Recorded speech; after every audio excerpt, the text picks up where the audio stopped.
Hi, Sam here from Barnhanger Studios, and today I'm going to do a drum recording demo for you. So I'm going to take you through what microphones I use, what techniques I'm using, how you run it through the console, and what kind of drum sounds you'll get at Barnhanger Studios. Now it's worth noting that this drum kit is available for everybody that books. Of course, if we were setting up drums in the email booking form, it gives you an option to put requirements. And if you put we're recording drums, or even if we're loading our own drum kit in, it's really beneficial because when it comes to, the email gets sent to me and I then want to decide, what kind of times we use, I might suggest coming in half an hour earlier just so you can load the drum kit in and I can set it up and I can put the microphones up so that when you start recording, it doesn't feel like half of your session has been taken up by, a drum setup. With that being said, I'll show you how to set up drums if you're in here on your own and without an engineer. This is very useful. So here we are from the drummer's perspective. So we see, we've got two toms, snare, floor tom, crash, and hi-hat. Very standard.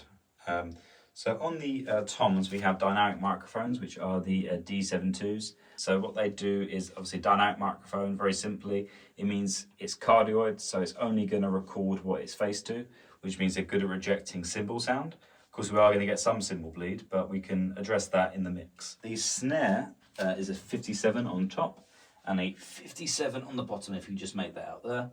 And as for room mics, we have pencil condensers coming down on both sides. One's facing that floor tom there, and the other one's facing that hi-hat for a very wide stereo image. They're 3 feet across, and that's how we create a stereo image. So you hear that even without mixing because we're recording the overheads in stereo.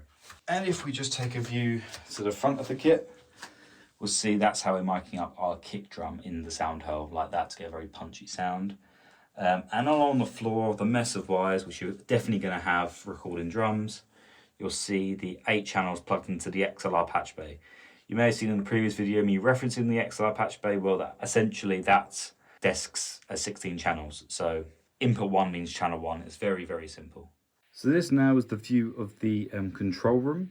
When we're recording, so you can see that there's red lights everywhere, and I do this just to make the artist aware of when we are actually recording, when we're not. So you see the on-air signs on and the whole control room is lit up red, so the drummer can see recording conditions are being met and we're ready to go.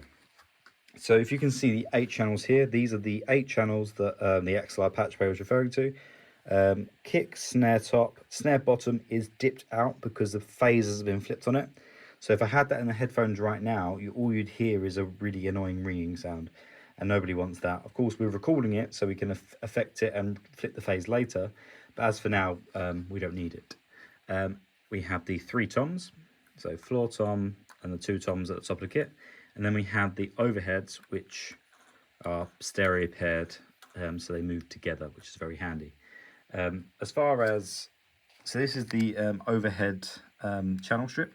So you see we've got the preamp at 20, we've got 100 hertz high pass because we don't want to print the kick drum. We want the snare, we want the toms, but the kick drum needs to be on itself because it's a low enough frequency, it's a mono frequency, we don't need that added boost from the overhead microphones.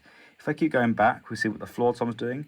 That's 15 dB of preamp, but there's no high passing on it. Obviously it's a low floor tom, so even if I'm not going to be having those 60 hertz, I'd like to have them recorded just in case. And then back across the toms, we'll see about 60 hertz I'm high passing. For the snare, top and bottom, I'm high passing 80, and for the kick drum, I'm high passing nothing. And that's literally as simple as it is. You select through the channels on here, select through them, and then the channel strip appears, and then if we want to press EQ, we have our Neve style EQ, and compression, we have our simulated compressors basically, which we can put in front of it. That's not a DAW thing, that is to be recorded. So if you use these compressors and EQs, they will be printed with the track. Okay, let's get a few levels down. So it's important to say that these drum levels I'm about to do are not going to be mixed in any way, so they're going to be dry.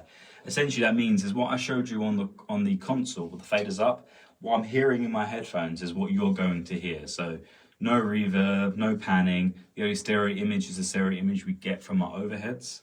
So this is how we'd have it dry, and in another video I will show you how we mix drums. But let's just get a very basic signal. So headphones on.